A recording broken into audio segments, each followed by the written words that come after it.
अध्याय 21 महाराज पृथु का अपनी प्रजा को उपदेश। श्री मैत्रेय जी कहते हैं, विदुर जी, उस समय महाराज पृथु का नगर सर्वत्र मोतियों की लड़ियों, फूलों की मालाओं, रंग बिरंगे वस्त्रों, सोने के दरवाजों और अत्यंत सुगंधित धूपों से सुशोभित था।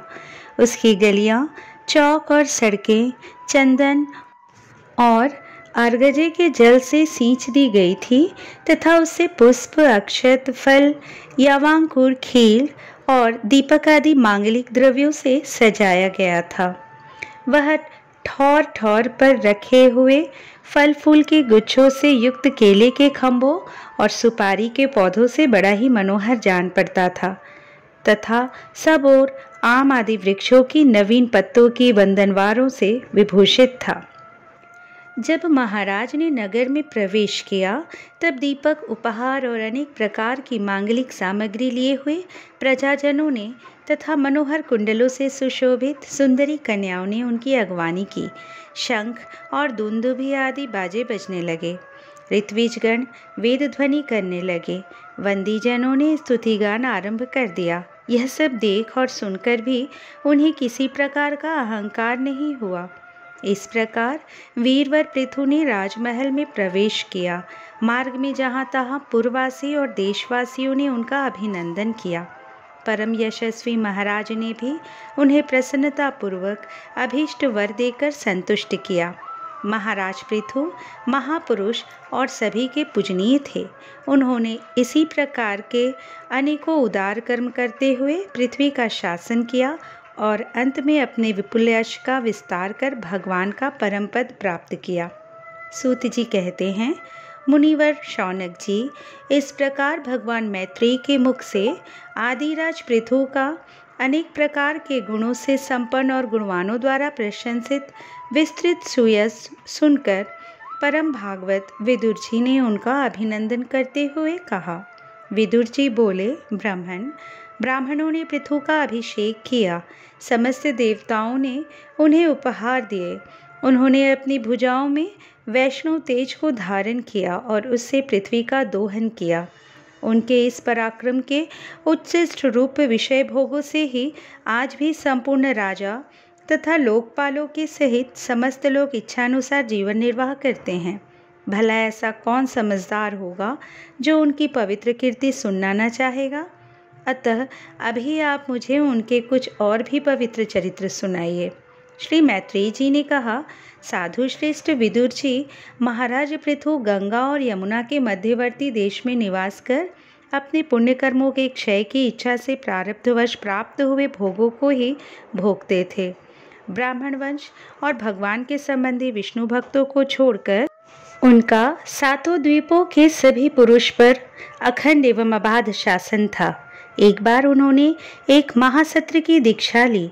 उस समय वहाँ देवताओं, ब्रह्मर्षियों और राजर्षियों का बहुत बड़ा समाज एकत्र हुआ।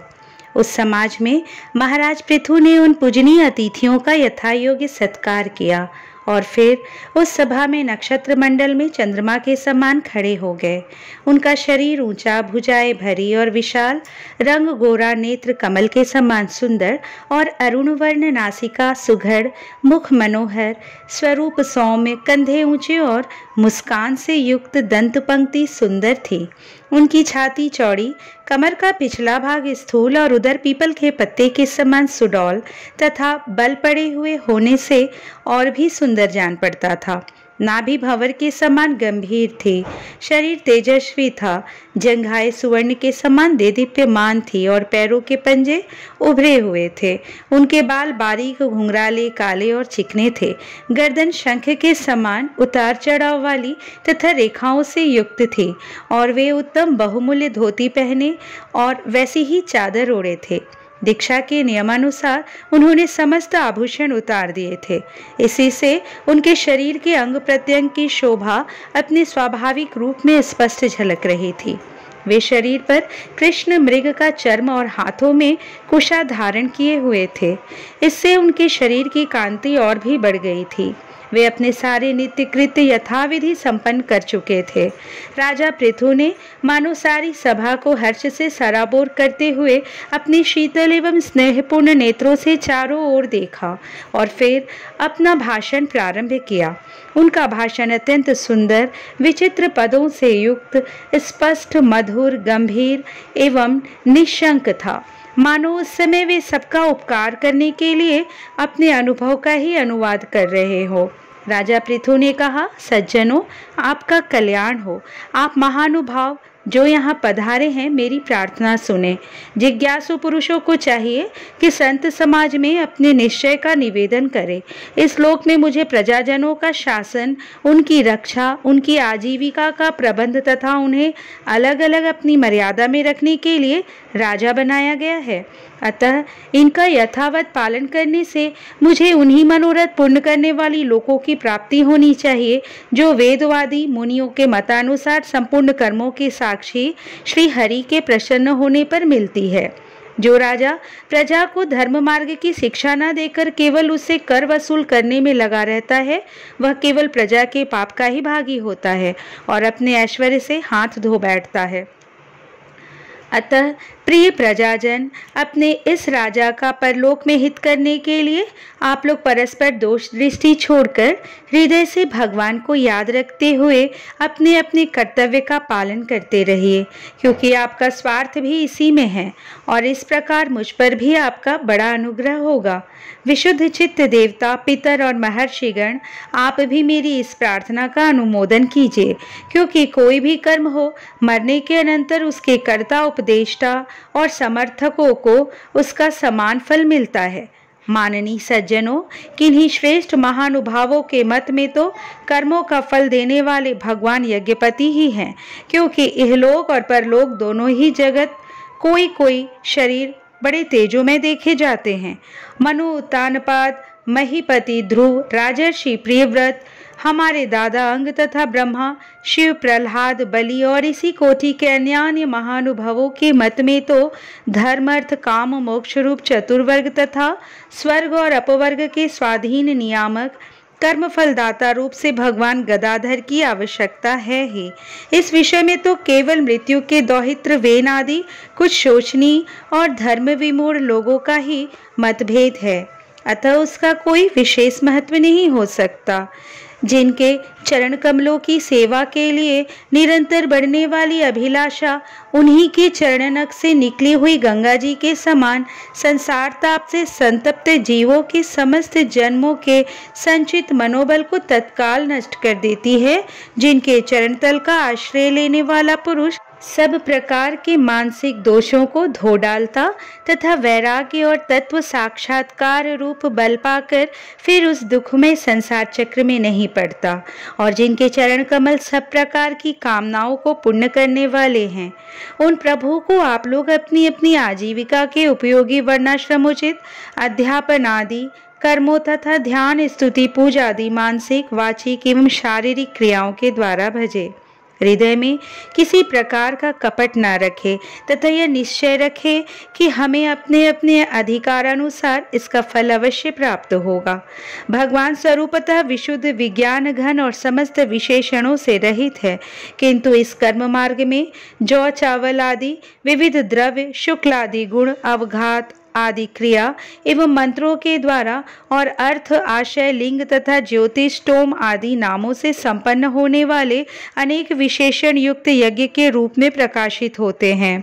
जिस प्रकार एक ही अग्नि भिन्न भिन्न काष्ठों में उन्हीं के आकार आदि के अनुरूप भासती है, उसी प्रकार वे सर्वव्यापक प्रभु परमानंद स्वरूप होते हुए भी प्रकृति, काल, वासना और अदृष्ट से उत्पन्न हुए शरीर में विषयाकार बनी हुई बुद्धि में स्थित होकर उन यज्ञ, याग आदि क्रियाओं के फलस्वरूप से अनेक प्रकार के जान पड़ते हैं। अहो, इस पृथ्वी तल पर मेरे जो प्रजाजन यज्ञ भोक्ताओं के अधीश्वर सर्वगुरु श्री हरि का एकनिष्ठ भाव से अपने अपने धर्मों के द्वारा निरंतर पूजन करते हैं, वे मुझ पर बड़ी कृपा करते हैं। सहनशीलता, तपस्या और ज्ञान, इन विशिष्ट विभूतियों के कारण वैष्णव और ब्राह्मणों के वंश स्वभावतः ही उज्जवल होते हैं। उन पर राजकुल का तेज, धन, ऐश्वर्य आदि समृद्धियों के कारण अपना प्रभाव न डाले। ब्रह्मादि समस्त महापुरुषों में अग्रगण्य ब्राह्मण भक्त पुराण पुरुष श्री हरि ने भी निरंतर इन्हीं के चरणों की वंदना करके अविचल लक्ष्मी और संसार को पवित्र करने वाली कीर्ति प्राप्त की है। आप लोग भगवान के लोक संग्रह रूप धर्म का पालन करने वाले हैं तथा सर्वांतर्यामी स्वयं प्रकाश ब्राह्मण प्रिय श्री हरि विप्रवंश की सेवा करने से ही परम संतुष्ट होते हैं। अतः आप सभी को सब प्रकार से विनय पूर्वक ब्राह्मण कुल की सेवा करनी चाहिए। इनकी नित्य सेवा करने से शीघ्र ही चित्त शुद्ध हो जाने के कारण मनुष्य स्वयं ही ज्ञान और अभ्यास आदि के बिना ही परम शांति रूप मोक्ष प्राप्त कर लेता है। अतः लोक में इन ब्राह्मणों से बढ़कर दूसरा कौन है जो भविष्य भोजी देवताओं का मुख हो सके। उपनिषदों के ज्ञान परक वचन एकमात्र जिनमें ही गतार्थ होते हैं, वे भगवान अनंत इंद्रादि यज्ञ देवताओं के नाम से तत्वज्ञानियों द्वारा ब्राह्मणों के मुख में श्रद्धा पूर्वक हवन किए हुए पदार्थ को जैसे चाव से ग्रहण करते हैं, वैसे चेतना शून्य अग्नि में होमे हुए द्रव्य को नहीं ग्रहण करते। सभ्यगण जिस प्रकार स्वच्छ दर्पण में प्रतिबिंब का भान होता है, उसी प्रकार जिससे इस संपूर्ण प्रपंच का ठीक ठीक ज्ञान होता है, उस नित्य शुद्ध और सनातन ब्रह्म वेद को जो परमार्थ तत्व की उपलब्धि के लिए श्रद्धा, तप, मंगलमय आचरण, स्वाध्याय विरोधी वार्तालाप के त्याग तथा संयम और समाधि के अभ्यास द्वारा धारण करते हैं, उन ब्राह्मणों के चरण कमलों की धूल को मैं आयु पर्यंत अपने मुकुट पर धारण करूं, क्योंकि उसे सर्वदा सिर पर चढ़ाते रहने से मनुष्य के सारे पाप तत्काल नष्ट हो जाते हैं और संपूर्ण गुण उसकी सेवा करने लगते हैं। उस गुणवानशील संपन्न कृतज्ञ और गुरुजनों की सेवा करने वाले पुरुष के पास सारी संपदाएं अपने आप आ जाती है। अतः मेरी तो यही अभिलाषा है कि ब्राह्मण कुल, गोवंश और भक्तों के सहित श्री भगवान मुझ पर सदा प्रसन्न रहे। श्री मैत्रेय जी कहते हैं, महाराज पृथु का यह भाषण सुनकर देवता, पितर और ब्राह्मण आदि सभी साधुजन बड़े प्रसन्न हुए और साधु साधु यो कहकर उनकी प्रशंसा करने लगे। उन्होंने कहा, पुत्र के द्वारा पिता पुण्य लोकों को प्राप्त कर लेता है, यह श्रुति यथार्थ है। पापी वेन ब्राह्मणों के शाप से मारा गया था, फिर भी इनके पुण्य बल से उसका नरक से निस्तार हो गया। इसी प्रकार हिरण्यकश्यपु भी भगवान की निंदा करने के कारण नरकों में गिरने वाला ही था कि अपने पुत्र प्रहलाद के प्रभाव से उन्हें पार कर गया। वीरवर पृथु जी, आप तो पृथ्वी के पिता ही हैं और सब लोगों के एकमात्र स्वामी श्री हरि में भी आपकी ऐसी अविचल भक्ति है, इसलिए आप अनंत वर्षों तक जीवित रहें। आपका सुयश बड़ा पवित्र है। आप उदार कीर्ति ब्राह्मण्य देव श्री हरि की कथाओं का प्रचार करते हैं। हमारा बड़ा सौभाग्य है। आज आपको अपने स्वामी के रूप में पाकर हम अपने को भगवान के ही राज्य में समझते हैं। स्वामीन, अपने आश्रितों को इस प्रकार का श्रेष्ठ उपदेश देना आपके लिए कोई आश्चर्य की बात नहीं है, क्योंकि अपनी प्रजा के ऊपर प्रेम रखना तो करुणा में महापुरुषों का स्वभाव ही होता है। हम लोग प्रारब्धवश विवेकहीन होकर संसारण्य में भटक रहे थे, सो प्रभु आज आपने हमें इस अज्ञान अंधकार के पार पहुंचा दिया। आप शुद्ध सत्वमय परम पुरुष हैं, जो ब्राह्मण जाति में प्रविष्ट होकर क्षत्रियों की और क्षत्रिय जाति में प्रविष्ट होकर ब्राह्मणों की तथा दोनों जातियों में प्रतिष्ठित होकर सारे जगत की रक्षा करते हैं।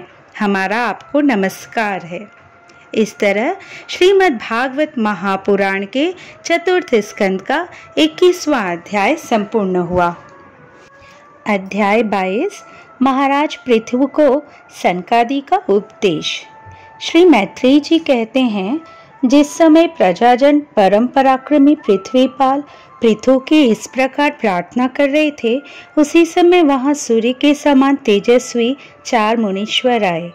राजा और उनके अनुचरों ने देखा तथा पहचान लिया कि वे सिद्धेश्वर अपनी दिव्य कांति से संपूर्ण लोकों को पाप निर्मुक्त करते हुए आकाश से उतरकर आ रहे हैं।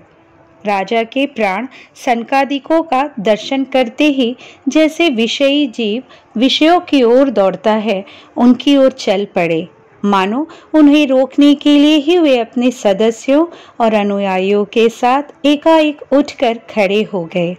जब वे मुनिगण अर्घ्य स्वीकार कर आसन पर विराज गए, तब शिष्टाग्रणी पृथु ने उनके गौरव से प्रभावित हो विनयवश गर्दन झुकाए हुए उनकी विधिवत पूजा की। फिर उनके चरणोदक को अपने सिर के बालों पर छिड़का। इस प्रकार शिष्ट जनोचित आचार का आदर तथा पालन करके उन्होंने यही दिखाया कि सभी सत्पुरुषों को ऐसा व्यवहार करना चाहिए। सनकादिक मुनीश्वर भगवान शंकर के भी अग्रज हैं। सोने के सिंहासन पर वे ऐसे सुशोभित हुए जैसे अपने अपने स्थानों पर अग्नि देवता। महाराज पृथु ने बड़ी श्रद्धा और संयम के साथ प्रेम पूर्वक उनसे कहा। पृथु जी ने कहा, मंगल मूर्ति मुनीश्वरों, आपके दर्शन तो योगियों को भी दुर्लभ है। मुझसे ऐसा क्या पुण्य बना है जिससे स्वतः आपका दर्शन प्राप्त हुआ? जिस पर ब्राह्मण अथवा अनुचरों के सहित श्री शंकर या विष्णु भगवान प्रसन्न हो, इसके लिए इहलोक और परलोक में कौन सी वस्तु दुर्लभ है? इस दृश्य प्रपंच के कारण महतत्वादी यद्यपि सर्वगत है, तो भी वे सर्वसाक्षी आत्मा को नहीं देख सकते। इसी प्रकार यद्यपि आप समस्त लोकों में विचरते रहते हैं, तो भी अनाधिकारी लोग आपको देख नहीं पाते। जिनके घरों में आप जैसे पूज्य पुरुष उनके जल, तृण, पृथ्वी, गृहस्वामी अथवा सेवक आदि किसी अन्य पदार्थ को स्वीकार कर लेते हैं, वे गृहस्थ धनहीन होने पर भी धन्य हैं। जिन घरों में कभी भगवत भक्तों के परम पवित्र चरणोदक के छींटे नहीं पड़े, वे सब प्रकार की रिद्धि सिद्धियों से भरे होने पर भी ऐसे वृक्षों के समान हैं जिन पर सांप रहते हैं। मुनीश्वरों, आपका स्वागत है। आप लोग तो बाल्यावस्था से ही मुमुक्षुओं के मार्ग का अनुसरण करते हुए एकाग्रचित से ब्रह्मचर्य आदि महान व्रतों का बड़ी श्रद्धा पूर्वक आचरण कर रहे हैं। स्वामियों, हम लोग अपने कर्मों के वशीभूत होकर विपत्तियों के क्षेत्र रूप इस संसार में पड़े हुए केवल इंद्रिय संबंधी भोगों को ही परम पुरुषार्थ मान रहे हैं। सो क्या हमारे निस्तार का भी कोई उपाय है? आप लोगों से कुशल प्रश्न करना उचित नहीं है, क्योंकि आप निरंतर आत्मा में ही रमण करते हैं। आप में यह कुशल है और यह अकुशल है, इस प्रकार की वृत्तियां कभी होती ही नहीं। आप संसार नल से संतप्त जीवों के परम सुहृद हैं। इसलिए आप में विश्वास करके मैं ये पूछना चाहता हूँ कि इस संसार में मनुष्य का किस प्रकार सुगमता से कल्याण हो सकता है। ये निश्चय है कि जो आत्मवान पुरुषों में आत्मा रूप से प्रकाशित होते हैं और उपासकों के हृदय में अपने स्वरूप को प्रकट करने वाले हैं, वे अजन्मा भगवान नारायण ही अपने भक्तों पर कृपा करने के लिए आप जैसे सिद्ध पुरुषों के रूप में इस पृथ्वी पर विचरा करते हैं। श्री मैत्रेयी जी कहते हैं, राजा पृथु के ये युक्ति युक्त गंभीर परिमित और मधुर वचन सुनकर श्री सनत कुमार जी बड़े प्रसन्न हुए और कुछ मुस्कुराते हुए कहने लगे।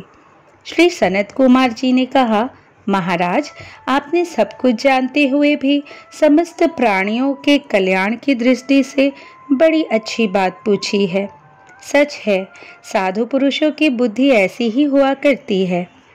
सत्पुरुषों का समागम श्रोता और वक्ता दोनों को ही अभिमत होता है, क्योंकि उनके प्रश्नोत्तर सभी का कल्याण करते हैं।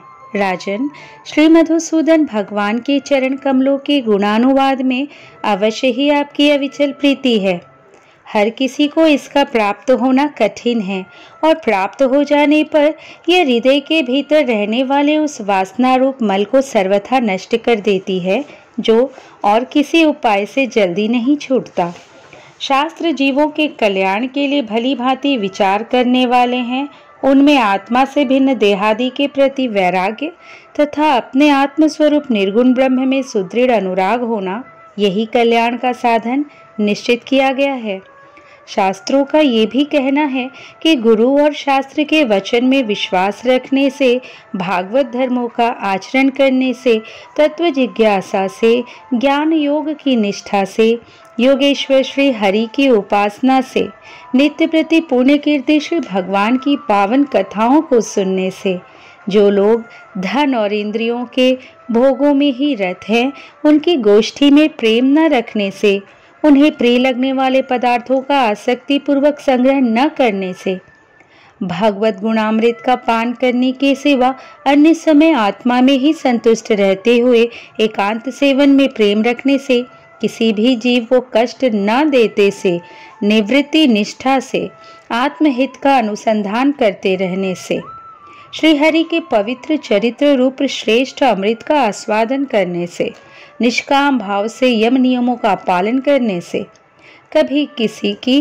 निंदा न करने से, योग क्षेम के लिए प्रयत्न न करने से, शीतोष्ण द्वंद्वों को सहन करने से, भक्तजनों के कानों को सुख देने वाले श्री हरि के गुणों का बार बार वर्णन करने से और बढ़ते हुए भक्ति भाव से मनुष्य का कार्य कारण रूप संपूर्ण जड़ प्रपंच से वैराग्य हो जाता है और आत्मस्वरूप निर्गुण परब्रह्म में अनायास ही उसकी प्रीति हो जाती है। परब्रह्म में सुदृढ़ प्रीति हो जाने पर पुरुष सद्गुरु की शरण लेता है। फिर ज्ञान और वैराग्य के प्रबल वेग के कारण वासना शून्य हुए अपने अविद्यादि 5 प्रकार के क्लेशों से युक्त अहंकारात्मक अपने लिंग शरीर को वह उसी प्रकार भस्म कर देता है जैसे अग्नि लकड़ी से प्रकट होकर फिर उसी को जला डालती है। इस प्रकार लिंग देह का नाश हो जाने पर वह उसके कर्तृत्वादि सभी गुणों से मुक्त हो जाता है। फिर तो जैसे स्वप्नावस्था में तरह तरह के पदार्थ देखने पर भी उससे जग पड़ने पर उसमें से कोई चीज दिखाई नहीं देती, उसी प्रकार वह पुरुष शरीर के बाहर दिखाई देने वाले घट पट आदि और भीतर अनुभव होने वाले सुख दुख आदि को भी नहीं देखता। इस स्थिति के प्राप्त होने से पहले ये पदार्थ ही जीवात्मा और परमात्मा के बीच में रहकर उनका भेद कर रहे थे।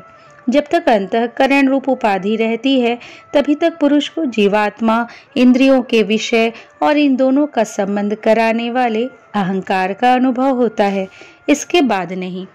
बाह्य जगत में भी देखा जाता है कि जल, दर्पण और निमित्त आदि के रहने पर भी अपने बिंब और प्रतिबिंब का भेद दिखाई देता है, अन्य समय नहीं। जो लोग विषय चिंतन में लगे रहते हैं उनकी इंद्रियां विषयों में फंस जाती है तथा मन को भी उन्हीं की ओर खींच ले जाती है। फिर तो जैसे जलाशय के तीर पर उगे हुए कुश आदि अपनी जड़ों से उसका जल खींचते रहते हैं, उसी प्रकार वह इंद्रियासक्त मन बुद्धि की विचार शक्ति को क्रमशः हर लेता है।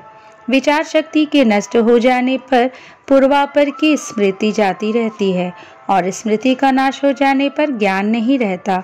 इस ज्ञान के नाश को ही पंडित जन अपने आप अपना नाश करना कहते हैं, जिसके उद्देश्य से अन्य सब पदार्थों में प्रियता का बोध होता है। उस आत्मा का अपने द्वारा ही नाश होने से स्वार्थ हानि होती है, उससे बढ़कर लोक में जीव की और कोई हानि नहीं है। धन और इंद्रियों के विषयों का चिंतन करना मनुष्य के सभी पुरुषार्थों का नाश करने वाला है, क्योंकि इनकी चिंता से वह ज्ञान और विज्ञान से भ्रष्ट होकर वृक्षादि स्थावर योनियों में जन्म पाता है। इसलिए जिसे अज्ञान अंधकार से पार होने की इच्छा हो, उस पुरुष को विषयों में आसक्ति कभी नहीं करनी चाहिए, क्योंकि यह धर्म, अर्थ, काम और मोक्ष की प्राप्ति में बड़ी बाधक है। इन 4 पुरुषार्थों में भी सबसे श्रेष्ठ मोक्ष ही माना जाता है, क्योंकि अन्य 3 पुरुषार्थों में सर्वदा काल का भय लगा रहता है। प्रकृति में गुण क्षोभ होने के बाद जितने भी उत्तम और अधम भाव पदार्थ प्रकट हुए हैं, उनमें कुशल से रह सके ऐसा कोई भी नहीं है। काल भगवान उन सभी के कुशलों को कुचलते रहते हैं।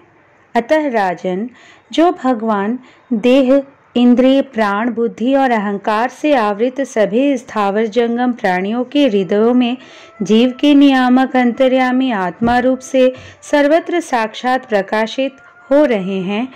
उन्हें तुम वह मैं ही हूँ ऐसा जानो। जिस प्रकार माला का ज्ञान हो जाने पर उसमें सर्प बुद्धि नहीं रहती, उसी प्रकार विवेक होने पर जिसका कहीं पता नहीं लगता, ऐसा यह मायामय प्रपंच जिसमें कार्य कारण रूप से प्रतीत हो रहा है और जो स्वयं कर्म फल कलुषित प्रकृति से परे है, उस नित्य मुक्त निर्मल और ज्ञान स्वरूप परमात्मा को मैं प्राप्त हो रहा हूँ। अतः संत महात्मा जिनके चरण कमलों के अंगुली दल की छिटकती हुई छटा का स्मरण करके अहंकार रूप हृदय ग्रंथि को जो कर्मों से गठित है इस प्रकार छिन्न भिन्न कर डालते हैं कि समस्त इंद्रियों का प्रत्याहार करके अपने अंतःकरण को निर्विषय करने वाले सन्यासी भी वैसा नहीं कर पाते। तुम उन सर्वाश्रय भगवान वासुदेव का भजन करो। जो लोग मन और इंद्रिय रूप मगरों से भरे हुए संसार सागर को योगादि दुष्कर साधनों से पार करना चाहते हैं, उनका उस पार पहुंचना कठिन ही है, क्योंकि उन्हें कर्णधार रूप श्री हरि का आश्रय नहीं है। अतः तुम तो भगवान के आराधनी चरण कमलों को नौका बनाकर अनायास ही इस दुस्तर समुद्र को पार कर लो। श्री मैत्रेयी जी कहते हैं, विदुर जी, ब्रह्मा जी के पुत्र आत्मज्ञानी सनत कुमार जी इस प्रकार आत्म तत्व का उपदेश पाकर महाराज पृथु ने उनकी बहुत प्रशंसा करते हुए कहा। राजा पृथु ने कहा, भगवान दीनदयाल श्री हरि ने मुझ पर पहले कृपा की थी, उसी को पूर्ण करने के लिए आप लोग पधारे हैं। आप लोग बड़े ही दयालु हैं। जिस कार्य के लिए आप लोग पधारे थे उसे आप लोगों ने अच्छी तरह संपन्न कर दिया। अब इसके बदले में मैं आप लोगों को क्या दूं? मेरे पास तो शरीर और इसके साथ जो कुछ है वह सब महापुरुषों का ही प्रसाद है। ब्राह्मण, प्राण, स्त्री, पुत्र, सब प्रकार की सामग्रियों से भरा हुआ भवन, राज्य, सेना, पृथ्वी और कोश, यह सब कुछ आप ही लोगों का है, अतः आपके ही श्री चरणों में अर्पित है। वास्तव में तो सेनापतित्व, राज्य, दंड विधान और संपूर्ण लोकों के शासन का अधिकार वेद शास्त्रों के ज्ञाता ब्राह्मणों को ही है। ब्राह्मण अपना ही खाता है, अपना ही पहनता है और अपनी ही वस्तु दान देता है। दूसरे क्षत्रिय आदि तो उसी की कृपा से अन्न खाने को पाते हैं। आप लोग वेद के पारगामी हैं। आपने आध्यात्म तत्व का विचार करके हमें निश्चित रूप से समझा दिया है कि भगवान के प्रति इस प्रकार की अभेद्य भक्ति ही उनकी उपलब्धि का प्रधान साधन है। आप लोग परम कृपालु हैं, अतः अपने इस दीन उद्धार रूप कर्म से ही सर्वदा संतुष्ट रहे। आपके इस उपकार का बदला क्या कोई दे सकता है? उसके लिए प्रयत्न करना भी अपनी हंसी कराना ही है। श्री मैत्रेयी जी कहते हैं, विदुर जी, फिर आदिराज पृथु ने आत्मज्ञानियों में श्रेष्ठ सनकादि की पूजा की और वे उनके शील की प्रशंसा करते हुए सब लोगों के सामने ही आकाश मार्ग से चले गए। महात्माओं में अग्रगण्य महाराज पृथु उनसे आत्मोपदेश पाकर चित्त की एकाग्रता से आत्मा में ही स्थित रहने के कारण अपने को कृतकृत्य सा अनुभव करने लगे। वे ब्राह्मणार्पण बुद्धि से समय, स्थान, शक्ति, न्याय और धन के अनुसार सभी कर्म करते थे।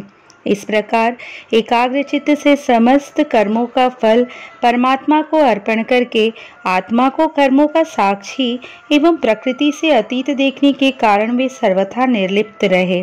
जिस प्रकार सूर्यदेव सर्वत्र प्रकाश करने पर भी वस्तुओं के गुण दोष से निर्लेप रहते हैं, उसी प्रकार सार्वभौम साम्राज्य लक्ष्मी से संपन्न और गृहस्थाश्रम में रहते हुए भी अहंकार शून्य होने के कारण वे इंद्रियों के विषयों में आसक्त नहीं हुए। इस प्रकार आत्मनिष्ठा में स्थित होकर सभी कर्तव्य कर्मों का यथोचित रीति से अनुष्ठान करते हुए उन्होंने अपनी भार्या अर्ची के गर्भ से अपने अनुरूप 5 पुत्र उत्पन्न किए। उनके नाम विजिताश्व, धूम्रकेशु, हर्यक्ष, द्रविड़ और वृक थे। महाराज पृथु भगवान के अंश थे। वे समय समय पर जब जब आवश्यक होता था जगत के प्राणियों की रक्षा के लिए अकेले ही समस्त लोकपालों के गुण धारण कर लिया करते थे। अपने उदार मन, प्रिय और हितकर वचन, मनोहर मूर्ति और सौम्य गुणों के द्वारा राजा का रंजन करते रहने से दूसरे चंद्रमा के समान उनका राजा यह नाम सार्थक हुआ। सूर्य जिस प्रकार गर्मी में पृथ्वी का जल खींचकर वर्षा काल में उसे पुनः पृथ्वी पर बरसा देता है तथा अपनी किरणों से सबको ताप पहुंचाता है, उसी प्रकार वे कर रूप से प्रजा का धन लेकर उसे दुष्काल आदि के समय मुक्त हस्त से प्रजा के हित में लगा देते थे तथा सब पर अपना प्रभाव जमाए रखते थे। वे तेज में अग्नि के समान दुर्धर्ष, इंद्र के समान अजय, पृथ्वी के समान क्षमाशील और स्वर्ग के समान मनुष्यों की समस्त कामनाएं पूर्ण करने वाले थे। समय समय पर प्रजाजनों को तृप्त करने के लिए वे मेघ के समान उनके अभीष्ट अर्थों को खुले हाथ से लौटाते रहते थे। वे समुद्र के समान गंभीर और पर्वतराज सुमेरु के समान धैर्यवान भी थे। महाराज पृथु दुष्टों के दमन करने में यमराज के समान, आश्चर्यपूर्ण वस्तुओं के संग्रह में हिमालय के समान, कोष की समृद्धि करने में कुबेर के समान और धन को छिपाने में वरुण के समान थे। शारीरिक बल, इंद्रियों की पटुता तथा पराक्रम में सर्वत्र गतिशील वायु के समान और तेज की असह्यता में भगवान शंकर के समान थे। सौंदर्य में कामदेव के समान, उत्साह में सिंह के समान, वात्सल्य में मनु के समान और मनुष्यों के आधिपत्य में सर्वसमर्थ ब्रह्मा जी के समान थे। ब्रह्म विचार में बृहस्पति, इंद्र, जय में साक्षात श्री हरि तथा गौ, ब्राह्मण, गुरुजन एवं भगवत भक्तों की भक्ति, लज्जा, विनयशील एवं परोपकार आदि गुणों में अपने ही समान अनुपम थे। लोग त्रिलोकी में सर्वत्र उच्च स्वर से उनकी कीर्ति का गान करते थे। इससे वे स्त्रियों तक के कानों में वैसे ही प्रवेश पाए हुए थे जैसे सत्पुरुषों के हृदय में श्री राम। इस तरह श्रीमद् भागवत महापुराण के चतुर्थ स्कंद का 22वां अध्याय संपूर्ण हुआ। अध्याय 23 राजा पृथु की तपस्या और परलोक गमन। श्री मैत्रेय जी कहते हैं, इस प्रकार महामनस्वी प्रजापति पृथु के स्वयं एवं अन्नादि तथा पुर ग्रामादि सर्ग की व्यवस्था करके स्थावर जंगम सभी की आजीविका का सुविधा कर दिया तथा साधु जनोचित धर्मों का भी खूब पालन किया। मेरी अवस्था कुछ ढल गई है और जिसके लिए मैंने इस लोक में जन्म लिया था उस प्रजा रक्षण रूप ईश्वर आज्ञा का पालन भी हो चुका है। अतः मुझे अंतिम पुरुषार्थ मोक्ष के लिए अब प्रयत्न करना चाहिए। यह सोचकर उन्होंने अपने विरह में रोती हुई अपनी पुत्री रूपा पृथ्वी का भार पुत्रों को सौंप दिया और सारी प्रजा को विलखती छोड़कर वे अपनी पत्नी सहित अकेले ही तपोवन को चल दिए। वहां भी वे वानप्रस्थ आश्रम के नियमानुसार उसी प्रकार कठोर तपस्या में लग गए जैसे पहले गृहस्थाश्रम में अखंड व्रत पूर्वक पृथ्वी को विजय करने में लगे थे। कुछ दिन तो उन्होंने कंदमूल फल खाकर बिताए, कुछ काल सूखे पत्ते खाकर रहे, फिर कुछ पखवाड़ों तक जल पर ही रहे और इसके बाद केवल वायु से ही निर्वाह करने लगे। वीरवर पृथु मुनि वृत्ति से रहते थे। गर्मियों में उन्होंने पंचाग्नियों का सेवन किया, वर्षा ऋतु में खुले मैदान में रहकर अपने शरीर पर जल की धाराएं सही और जाड़े में गले तक जल में खड़े रहे। वे प्रतिदिन मिट्टी की वेदी पर ही शयन करते थे।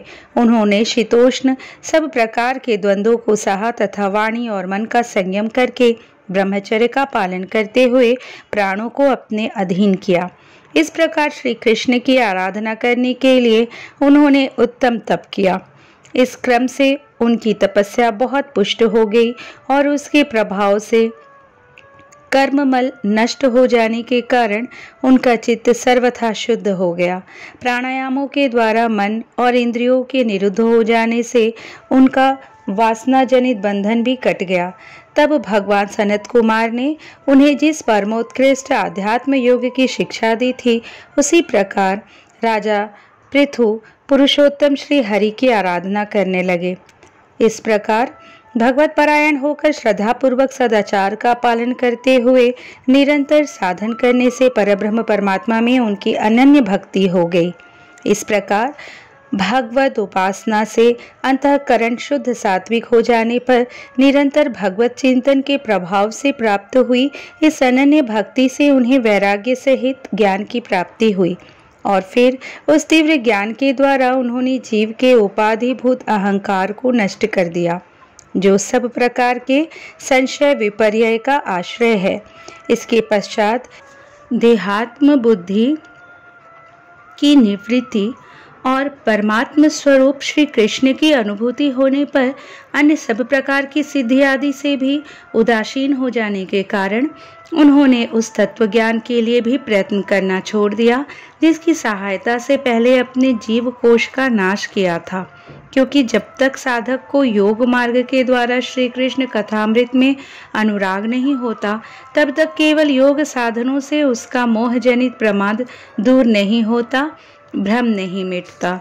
फिर जब अंतकाल उपस्थित हुआ तो वीरवर पृथु ने अपने चित्त को दृढ़ता पूर्वक परमात्मा में स्थिर कर ब्रह्म भाव में स्थित हो जाकर अपना शरीर त्याग दिया। उन्होंने एड़ी से गुदा के द्वार को रोककर प्राण वायु को धीरे धीरे मूलाधार से ऊपर की ओर उठाते हुए उसे क्रमशः नाभि, हृदय, वक्ष स्थल, कंठ और मस्तक में स्थिर किया। फिर उसे और ऊपर की ओर ले जाते हुए क्रमशः ब्रह्मरंध्र में स्थित किया। अब उन्हें किसी प्रकार के सांसारिक भोगों की लालसा नहीं रह गई।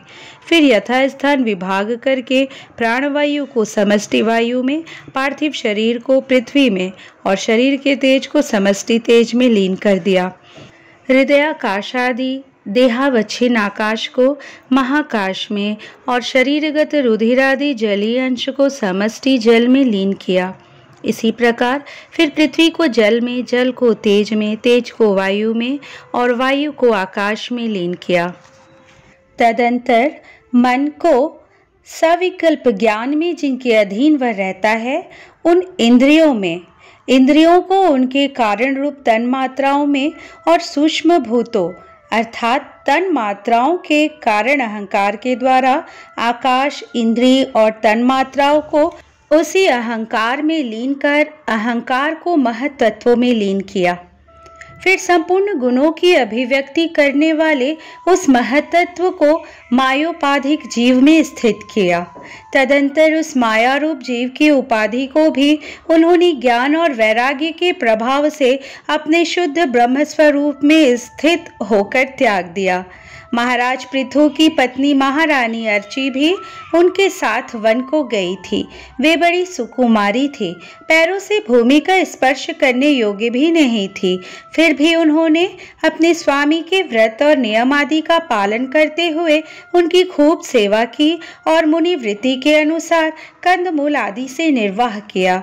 इससे यद्यपि वे बहुत दुर्बल हो गई थी, तो भी प्रीतम के कर स्पर्श से सम्मानित होकर उसी में आनंद मानने के कारण उन्हें किसी प्रकार का कष्ट नहीं होता था। अब पृथ्वी के स्वामी और अपने प्रियतम महाराज पृथु की देह को जीवन के चेतना आदि सभी धर्मों से रहित देख उस सती ने कुछ देर विलाप किया। फिर पर्वत के ऊपर चिता बनाकर उसे उस चिता पर रख दिया। उसके बाद उस समय के सारे कृत्य कर नदी के जल में स्नान किया। अपने परम पराक्रमी पति को जलांजलि दे आकाश स्थित देवताओं की वंदना की तथा 3 बार चिता की परिक्रमा कर पति देव के चरणों का ध्यान करती हुई अग्नि में प्रवेश कर गई। परम साध्वी अर्ची को इस प्रकार अपने पति वीरवर पृथु का अनुगमन करते देख सहस्त्रों वरदायिनी देवियों ने अपने अपने पतियों के साथ उनकी स्तुति की। वहां देवताओं के बाजे बजने लगे। उस समय उस मंदराचल के शिखर पर वे देवांगनाएं पुष्पों की वर्षा करती हुई आपस में इस प्रकार कहने लगी। देवियों ने कहा, अहो यह स्त्री धन्य है। इसने अपने पति राजराजेश्वर पृथु की मन वाणी शरीर से ठीक उसी प्रकार सेवा की है जैसे श्री लक्ष्मी जी यज्ञेश्वर भगवान विष्णु की करती हैं। अवश्य ही अपने अचिंत्य कर्म के प्रभाव से यह सती हमें भी लांग कर अपने पति के साथ उच्चतर लोकों को जा रही है। इस लोक में कुछ ही दिनों का जीवन होने पर भी जो लोग भगवान के परम पद की प्राप्ति कराने वाला आत्मज्ञान प्राप्त कर लेते हैं, उनके लिए संसार में कौन पदार्थ दुर्लभ है। अतः जो पुरुष बड़ी कठिनता से भूलोक में मोक्ष का साधन स्वरूप मनुष्य शरीर पाकर भी विषयों में आसक्त रहता है, वह निश्चय ही आत्मघाती है। हाय हाय, वह ठगा गया। श्री मैत्रेयी जी कहते हैं, विदुर जी, जिस समय देवांगनाएं इस प्रकार स्तुति कर रही थी, भगवान के जिस परम धाम को आत्मज्ञानियों में श्रेष्ठ भगवत प्राण महाराज पृथु गए, महारानी अर्ची भी उसी पतिलोक को गई। परम भागवत पृथु जी ऐसे ही प्रभावशाली थे। उनके चरित्र बड़े उदार हैं। मैंने तुम्हारे सामने उनका वर्णन किया। जो पुरुष इस परम पवित्र चरित्र को श्रद्धा पूर्वक एकाग्र चित्त से पढ़ता, सुनता अथवा सुनाता है, वह भी महाराज पृथु के पद भगवान के परम धाम को प्राप्त होता है। इसका सकाम भाव से पाठ करने से ब्राह्मण ब्रह्म तेज प्राप्त करता है, क्षत्रिय पृथ्वीपति हो जाता है, वैश्य व्यापारियों में प्रधान हो जाता है और शूद्र में साधुता आ जाती है। स्त्री हो अथवा पुरुष, जो कोई भी इसे आदर पूर्वक 3 बार सुनता है, वह संतानहीन हो तो पुत्रवान, धनहीन हो तो महाधनी, कीर्तिहीन हो तो यशस्वी और मूर्ख हो तो पंडित हो जाता है। यह चरित्र मनुष्य मात्र का कल्याण करने वाला और अमंगल को दूर करने वाला है। यह धन, यश और आयु की वृद्धि करने वाला, स्वर्ग की प्राप्ति कराने वाला और कलियुग के दोषों का नाश करने वाला है। यह धर्मादि चतुर्वर्ग की प्राप्ति में भी बड़ा सहायक है।